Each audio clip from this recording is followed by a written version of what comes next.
આપ જોઈ રહ્યા છો પૂજારા ન્યૂઝ નેટવર્ક અગત્યના સમાચાર।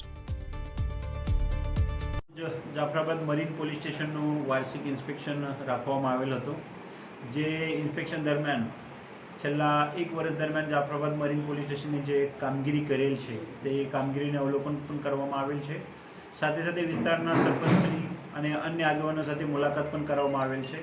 વિસ્તારના બાબરકોટ ગામની મુલાકાત લઈને, ત્યાંની પ્રાથમિક શાળાની મુલાકાત લઈને જિલ્લા પોલીસ તરફથી જે મિશન સ્માઇલ સારો સ્પર્શ ખરાબ સ્પર્શ બાબતની બાળકો સાથે જે જાણકારી આપવાનો કાર્યક્રમ જિલ્લા પોલીસ તરફથી કરવામાં આવેલ છે, એમાં પણ હાજરી આપીને બાળકોનું, પરિવારનું અને સ્કૂલની જે એના પ્રતિ પ્રતિભાવ છે તે પણ જાણવામાં આવેલ છે।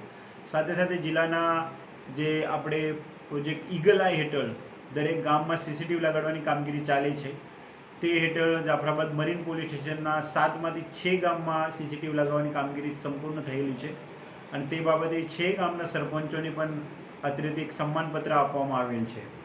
જાફરાબાદ મરીન પોલીસ સ્ટેશનને છેલ્લા એક વર્ષ દરમિયાનની કામગીરી બહુ સંતુષ્ટપૂર્ણ કામગીરી છે। કોઈ પણ બનાવ બનેલ છે તો તેની બહુ સારી રીતે ઉકેલ જાફરાબાદ મરીન પોલીસ સ્ટેશનથી કરવામાં આવેલ છે।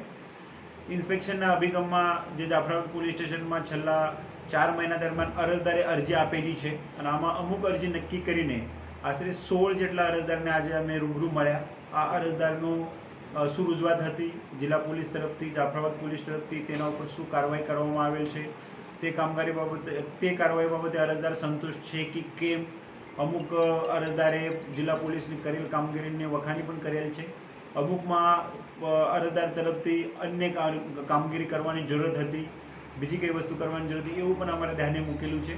તે તમામ અરજીઓ અત્રેથી લઈને અન્ય પોલીસ સ્ટેશનના કર્મચારીની પણ તપાસ માટે આપેલ છે અને ટૂંક સમયમાં એ અરજી ઉપર પણ કાર્યવાહી કરીને જે ખરેખર કરવાપાત્ર કાયદેસર કાર્યવાહી છે તે પણ કાર્યવાહી થશે। સાથે સાથે જે પોલીસ સ્ટેશન છે, પોલીસ લાઇન છે, શિયાળબેટ છે, આ વિસ્તારમાં મુખ્યત્વે જાફરાબાદ મરીનમાં દરિયાઈ વિસ્તાર આવે છે અને દરિયાઈ સુરક્ષા માટે એના જે પોર્ટ છે, ઇન્ડસ્ટ્રી છે, બોટ અને ફિશરમેન એસોસિએશન છે, એમના સાથે પણ મુલાકાત કરવામાં આવેલ છે। દરિયાઈ સુરક્ષા બાબતે આ લોકોને જાણકારી આપવામાં આવેલ છે।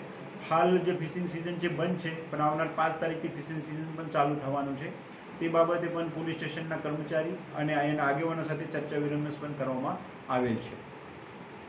Thank you.